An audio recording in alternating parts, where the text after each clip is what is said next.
सर्वप्रथम सर्व पत्रकारांची मी दिलगिरी व्यक्त करतो.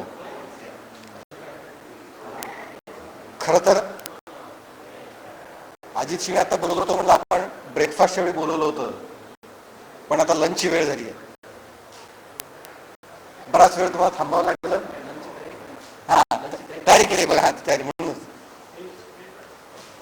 बराच वेळ. हा ठीक आहे,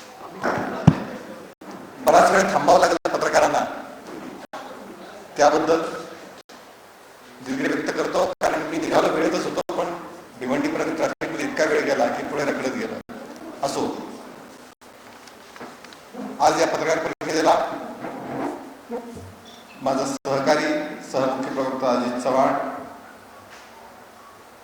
भारतीय जनता पार्टीचे नाशिकचे अध्यक्ष श्री सुनील केदारजी,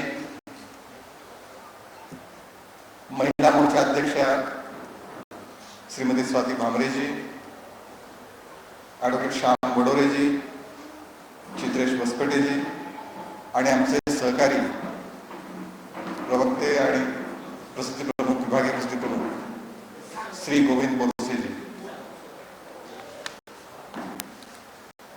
एक अत्यंत महत्वाच्या विषयावरती ही आजची पत्रकार परिषद आहे.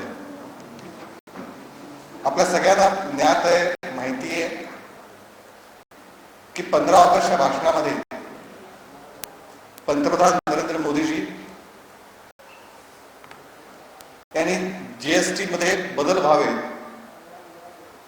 जीएसटीत बदल होतील, अधिक सुसंगत कर रचना येईल असं सांगितलं होतं.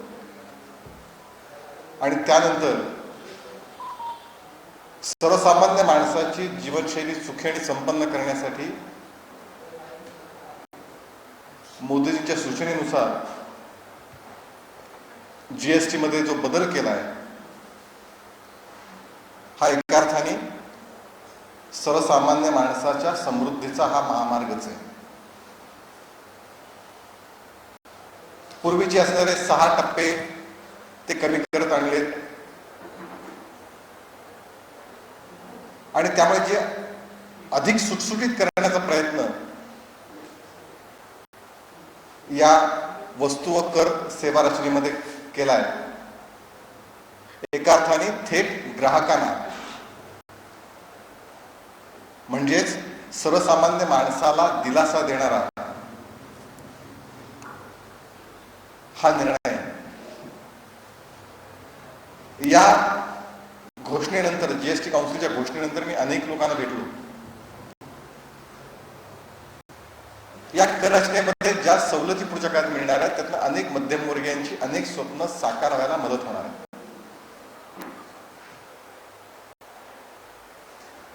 म्हणजे 40-28 झालंय, त्याशिवाय आणखीन वेगवेगळे टप्पे कमी करत आणलेले आहेत, काही जण 0% आणलेले आहेत. आणि एक ज्याची स्वप्न होती, म्हणजे तुम्ही आता बघायला सुरुवात केली असेल की ही सुरुवात 22 सप्टेंबर पासून होणार आहे, पण आतापासून, काल तर महिंद्राने जाहीर पण केलं की तिथपर्यंत थांबायची गरज नाही, मी आतापासून जीएसटी सवलत देईल. त्यामुळे अनेक उद्योगधंद्यांनी जीवनावश्यक औषधांची मोठ्या बदल झाला आहे. एक मोठा व्यापक बदल हा सर्वसामान्यांच्या आयुष्यामध्ये घडणार आहे. पूर्वीची वस्तू त्यापेक्षा कमी किमतीमध्ये ही त्याला मिळणार आहे. आणि तुम्हाला आठवत असेल की 10 वर्षापूर्वी ज्यावेळी 2014 साली या देशाची अर्थव्यवस्था एका अर्थाने अत्यंत फ्रिजिल, ज्याला इंग्रजी शब्द आहे, अशा अवस्थेमध्ये ती अर्थव्यवस्था होती, विकलांग अवस्थेत अर्थव्यवस्था होती. भ्रष्टाचार, अर्थव्यवस्थेत धुसफुशीत अर्थव्यवस्था, घसरलेला दर, वाढलेली महागाई निर्देशांक 2 आकड्यापर्यंत पोहोचला होता.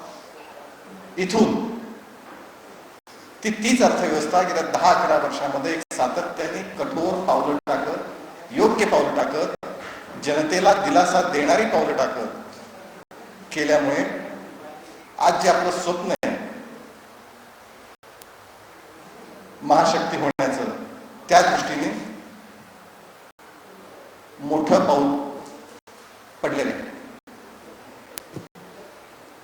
या जीएसटीचा फायदा हा पूर्ण सरकार कोणाचाही असो, कदाचित कर्नाटकमध्ये भाजप सरकार नाहीये पण तिथल्याही मध्यमवर्गीयाला फायदा मिळणार आहे. पश्चिम बंगालमध्ये भाजप सरकार नाहीये पण तिथल्याही मध्यमवर्गीयाला फायदा मिळणार आहे.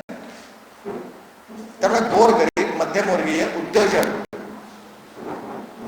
या सगळ्यांसाठी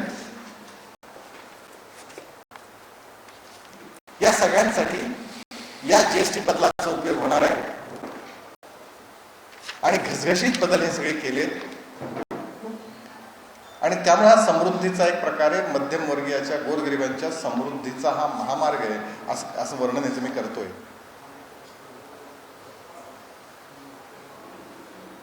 आणि त्यासाठी आज मी इथे आलो. मी अनेक आता मधल्या काळात व्यापाऱ्यांना भेटलोय, छोट्या उद्योजकांना भेटतोय आणि त्याचं स्वागत ही लोक मोठ्या प्रमाणात करत आहेत. ही आवश्यकता होती, बदल व्हायला पाहिजे होते, ते बदल केले आणि सर्वसामान्य तर आहेतच. हेच मांडण्यासाठी मी इथे आलोय. काही प्रश्न असतील तर विचार.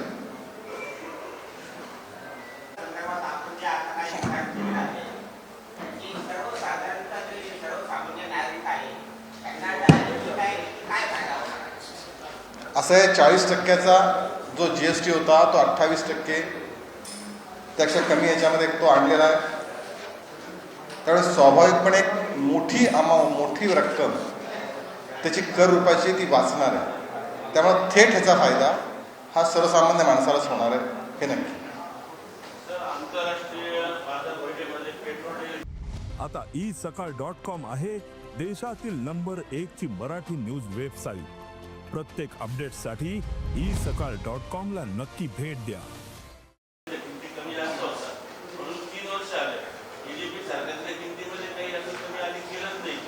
कमी ज्यावेळी किमती जास्त होत्या त्यावेळेस वाढवल्या नाही. किंबहुना ज्यावेळी अत्यंत आणीबाणीची परिस्थिती होती, कोरोना काळामध्ये होती, त्यावेळी भारतीय जनता पार्टीचं सरकार एकमेव सरकार होतं की ज्यांनी आपल्या महसुलामध्ये कपात करत कोरोनाच्या काळखंडानंतर पेट्रोल डिझेलचे टॅक्स कमी केले होते. त्यावेळी महाराष्ट्रात महाविकास आघाडी सरकार होतं, त्यांनी असा कोणताही निर्णय केला नाही. महाविकास सरकार जाऊन ज्यावेळी युतीचं सरकार आलं ते पहिला निर्णय झाला होता 5 रुपये पेट्रोल डिझेल कपात करण्याची. त्यामुळे कपात केलं नाही असं म्हणण्याची आवश्यकता नाही. ज्यावेळी असं घडलं त्यावेळी ते निर्णय केलं. असं आहे की त्यासाठी नाही, असं आहे की त्या शेतकऱ्यांसाठी अनेक योजना सध्या चालू आहेत आणि मुळामध्ये पेट्रोल डिझेल हे जीएसटी मध्ये येत नाही. ते ज्यावेळी येईल त्याच्यावर निर्णय केला जाईल. 20% इथेनॉल मिश्रण. मुळामध्ये असं आहे की जीएसटीचं एक शेवटी अर्थव्यवस्थेचं गणित जे असतं, किंमती कमी झाल्या की मागणी वाढतेच. आणि जर गेले काही दिवस बघितलं असेल तुम्ही, सुरुवातीला 1 लाख कोटीपर्यंतचे आकडे फक्त जीएसटी सुरुवातीला होतं. आता 1,80,000 कोटीपर्यंतचे आकडे. कारण त्याचं कारण असं आहे की कर चोरी पूर्णपणे थांबली, करांचे खरे आकडे समोर यायला लागले आणि ज्या पद्धतीची आता कर गोळा होतोय ते पाहता पुढच्या काळातही आत्ता जे चित्र दिसतंय कमी कर कमी गोळा होईल वगैरे ते भरून निघून जाईल.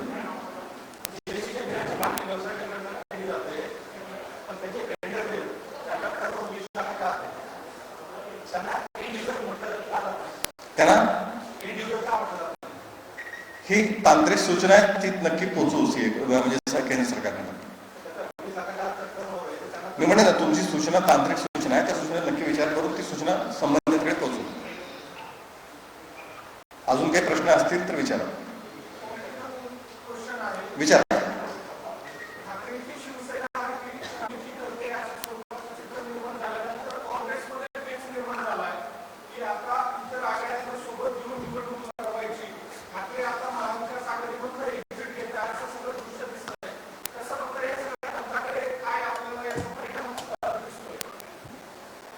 खरं म्हणजे उद्धव ठाकरेने काय करावं हा त्यांचा प्रश्न आहे. उद्धव ठाकरे आणि राज ठाकरे 2 भाऊ कौटुंबिक स्तरावरती एकत्र येत असतील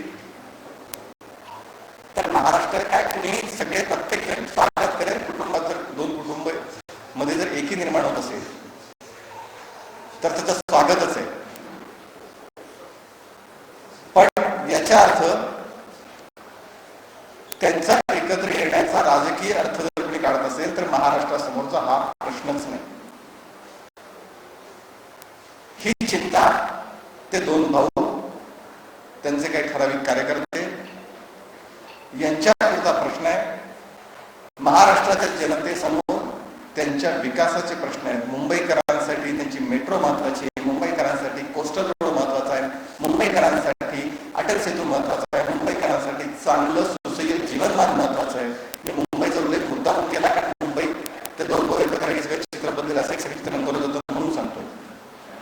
त्यामुळे मराठी मतदार हा केवळ भावनेवर नाही तर विकासाच्या मुद्द्यावरती मतदान करतो, विचार करतो. तो त्यांच्या दोघं एकत्र येण्याचं स्वागत जरूर करेल, कुणीही करेल, पण मतदान मात्र तो भारतीय जनता पार्टीला करेल. कारण त्यांचे प्रश्न, मी महाराष्ट्राबद्दल बोलतो, महाराष्ट्रातल्या जनतेचे प्रश्न सोडवण्याची क्षमता, इच्छाशक्ती ही फक्त भारतीय जनता पार्टी माननीय देवेंद्रजी यांच्या नेतृत्वात तो पाहतोय, अनुभवतोय. त्यामुळे युती कुणी करावी, कुणी करू नये हा भारतीय जनता पार्टीचा विषय नाही. भारतीय जनता पार्टीची लढा ही 51% मतांची आहे. त्यामुळे दोन भाऊ किंवा अजून कोणी पिछडा भाऊ असेल तर त्यांनीही एकत्र यावं, आमचा आक्षेप नाही.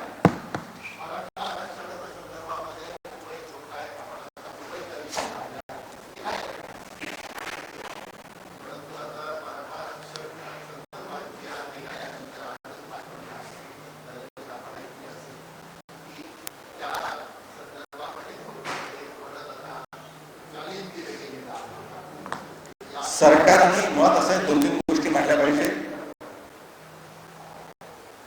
वर्षानुवर्षाची मराठा समाजाची 40 वर्षापेक्षा अधिक वर्षाची मागणी पहिल्यांदा देवेंद्रजींनी पूर्ण केली. मराठा आरक्षण केलं, ते हायकोर्टात टिकवलं. महाविकास आघाडी सरकारच्या काळात ते गेलं.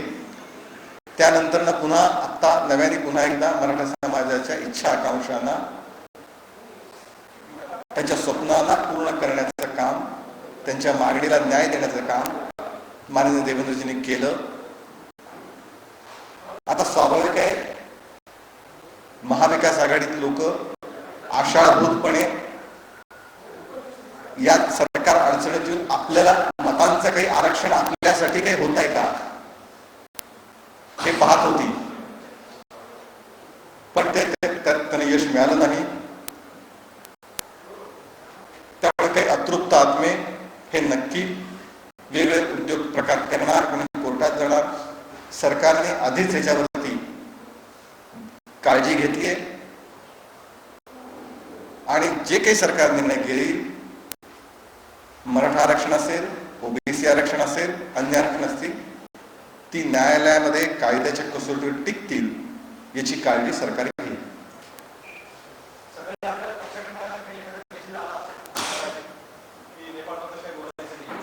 असा काहीच मेसेज नाही आला. काय कारण आहे? अडचणीत यायचं कशाला अडचण? तुम्ही बिनधास्त विचारा, काही मी अडचणीत येत नाही. मुळात असं आहे की मला आश्चर्य या ठिकाणी वाटलं कारण संजय राऊतांपासून अनेकांनी जे अतृप्त आत्मे आहेत त्यांनी असे काही प्रकारचे ट्विट पोस्ट केल्या की भारतात हे घडू शकतं. एका अर्थाने डावा माओवादी चेहरा या मंडळींचा या निमित्ताने उघड झाला, या सर्व मंडळींचा. कारण लोकशाहीवरती विश्वास असणारा कोणताही माणूस ही अशी भाषा करणार नाही. लोकशाहीवरती विश्वास असणारा माणूस आणि जे दिवस रात्र लोकशाही संवर्धनाच्या गप्पा मारतात ते अशा हिंसाचाराचं प्रत्यक्ष समर्थन करतात. हे सगळ्यात मोठं ढोंगीपणाचं, दुटप्पीपणाचं आणि त्यांचा खरा माओवादी चेहरा समोर दिसण्याचं आल्याचं कालचं उदाहरण. त्यामुळे नेपाळमध्ये काय झालं, तो नेपाळ पण आपल्या इथे अशा पद्धतीने व्हावं ही तुमची मनीषा, तुमची अस्वस्थता, तुमची अतृप्तता ही सगळी या निमित्ताने दिसतीये. पण भारतीय जनता ही खूप समृद्ध आहे. ज्यावेळी भारतीय जनतेने संविधानावरती घाला घालण्याचा प्रयत्न केला तो इंदिरा गांधी यांनी केला. तो प्रयत्न भारतीय जनतेने हाणून पाडला. त्यामुळे अशी स्वप्न बघणाऱ्यांना भारतीय जनता कधीच स्वीकारत नाही. हे त्यांनी आपल्या लक्षात ठेवलं पाहिजे, नोंद करून ठेवलं पाहिजे.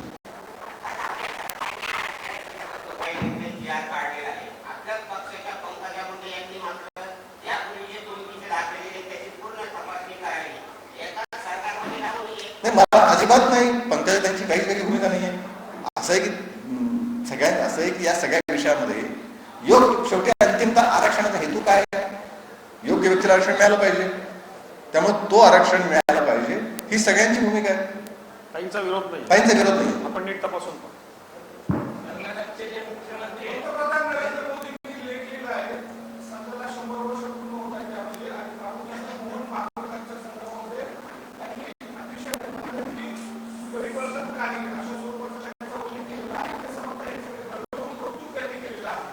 असं आहे की माननीय मोहनराव आमच्या सगळ्यांचंच एक ज्येष्ठ, अत्यंत प्रेरणादायी, आदरणीय व्यक्तिमत्व आहे. आणि आम्ही सगळेच जण संघ विचारापासून प्रेरणा घेतो. संघ विचाराची काम करण्याची प्रेरणा, जिद्द, अत्यंत खडतर परिस्थितीमध्ये संघ ज्या पद्धतीने या देशात वाढला, विचार वाढला. आणि मोहनराव भागवत गेले अनेक वर्ष त्या पदावरती आहेत. स्वाभाविकपणे मोदीजींनी तर कौतुक केलं असेल. तो व्यक्तिगत स्नेह आहेच आहे. पण एक या विचाराला काँग्रेसच्या कार्यकाळामध्ये जो भारताचा, हिंदुस्थानचा मूळ विचार आहे, मूळ आत्मा आहे, हिंदुत्व हे या देशाचं मूळ आत्मा आहे, या आत्म्याला, या मूळ विचाराला दडपण्याचं काम वर्षानुवर्ष काँग्रेसने केलं. आज जगाच्या पाठीवरती हा विचार स्वीकारला जातोय. याच्यामध्ये संघाचं, सर्व सरसंघचालकांचं, मोहनरावांचं मोठं कॉन्ट्रीब्युशन आहे. आणि म्हणून, आणि आम्हाला सगळ्यांना मान्यतात काही इश्यू असण्याचं कारण नाही. आणि म्हणून मोदीजींनी तो लेख लिहिलाय. अतिशय स्वागतार्ह विषय.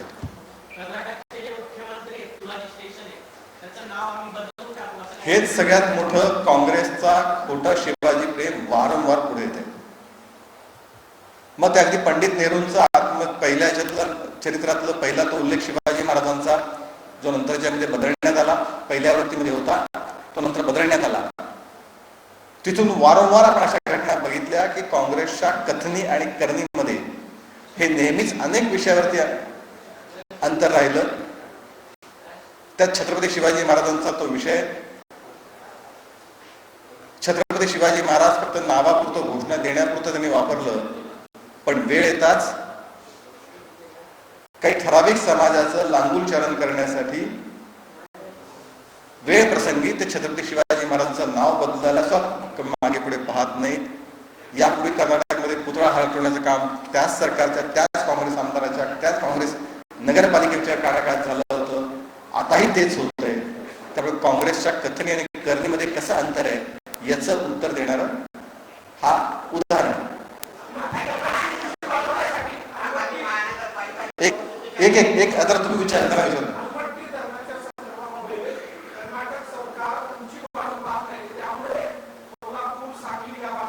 या विषयामध्ये देवेंद्रजींनी ऑलरेडी कर्नाटकच्या मुख्यमंत्र्यांना पत्र दिलंय, संवाद साधलाय, चर्चा चालू आहे, मार्ग निघेल. तिकडे बोला. भाजपचा अजेंडा एकच असतो कायम. विकासाचा अजेंडा, लोकांचं जीवन सुसह्य करण्याचा अजेंडा, बदलाचा अजेंडा, परिवर्तनाचा अजेंडा हा भारतीय जनता पार्टीचा अजेंडा आहे. निवडणुका आल्या की घोषणा द्यायची, बाकी इतर लांगुलचलन करत असायचं. अशा प्रकारचं दुटप्पी वेगळं जे काँग्रेस आणि इतर पक्षांचं चालतं ते भारतीय जनता पार्टी कधीच करत नाही.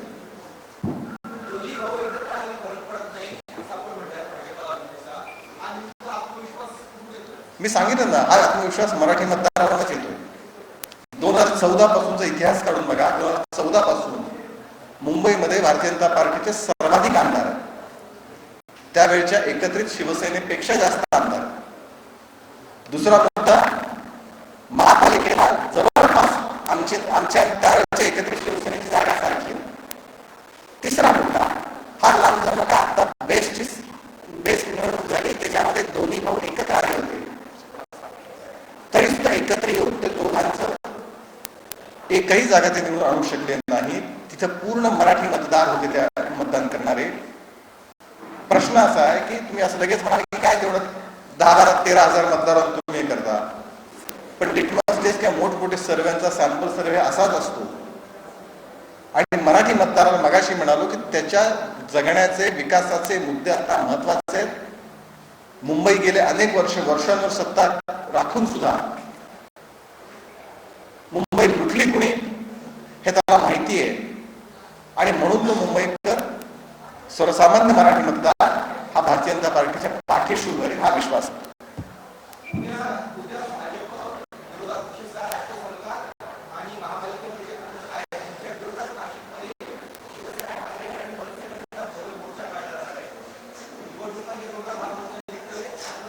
असं मी तुम्हाला तेच म्हणलं की निवडणुका आल्या की स्वाभाविकपणे ते काय छत्र्या उगवतात. पावसाळा आला की छत्र्या उगवतात. तसं निवडणुका आल्या की आठवतात.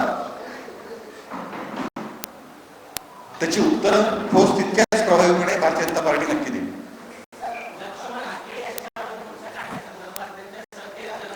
तांत्रिकताना परवानगी दिली होती, दिली नाही, मग त्या तांत्रिक विषयात जर काय असेल तर पोलीस कायद्याप्रमाणे कारवाई करतील. त्याच्यामध्ये कुणावरती अन्याय करायचा नाही, कुणाला न्याय असा विषयच नाही. कायद्यासमोर ज्या गोष्टी करणं आवश्यक आहे ते सरकार कायद्याप्रमाणे करेल. एक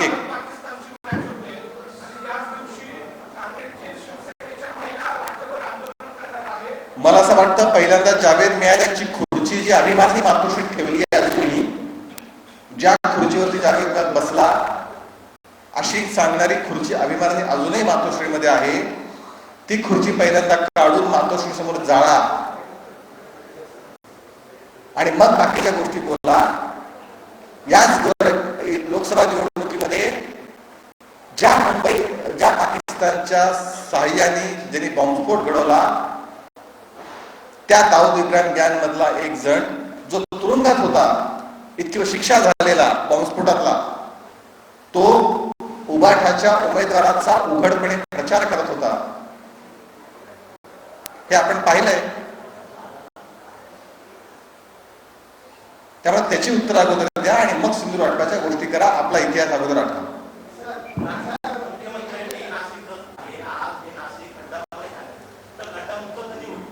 मला असं वाटतं की त्याचं स्थानिक प्रश्न उत्तर देतील, कारण मी आता त्याच्यात पूर्ण माहिती घेतली. मी आता इकडे पावसाळा संपला की होईल. हा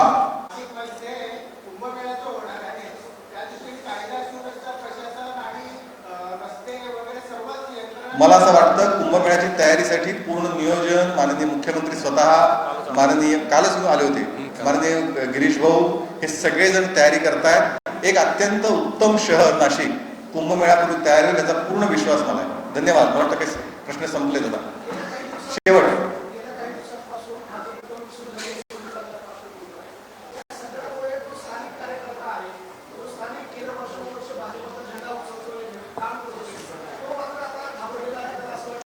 मला असं वाटत नाही भारतीय जनता पार्टीचा कुठलाही कार्यकर्ता घाबरलाय. मुळामध्ये असं आहे की सतत वाहतं पाणी नव्याने प्रवाह येत राहणं हे प्रत्येक राजकीय पक्षाचं यश असतं. त्यामुळे समाजातले वेगवेगळे घटक जर भारतीय जनता पार्टीकडे येत असतील तर ते स्वागत आहे. आणि याचा अर्थ मुळाला काही होत नसतं. भारतीय जनता पार्टी मुळ अत्यंत मजबूत आहे. भारतीय जनता पार्टीचा कार्यकर्ता अत्यंत मजबूत आहे. तो घाबरत वगैरे कधीच नसतो. तो अत्यंत कठीण परिस्थितीत घाबरला नाही. तो आता काय घाबरणार आहे? त्याचा आहे, तो आहे, काही अडचण नाही. मुळ अत्यंत मजबूत आहे. धन्यवाद. देश विदेशातील प्रत्येक घडामोडींचे लाईव्ह अपडेट मिळवण्यासाठी आता साम टीव्हीच्या सर्व सोशल मीडिया प्लॅटफॉर्मला लाईक, फॉलो आणि सबस्क्राईब करा. तसंच सर्व नोटिफिकेशनसाठी बेल आयकॉन प्रेस करायला विसरू नका.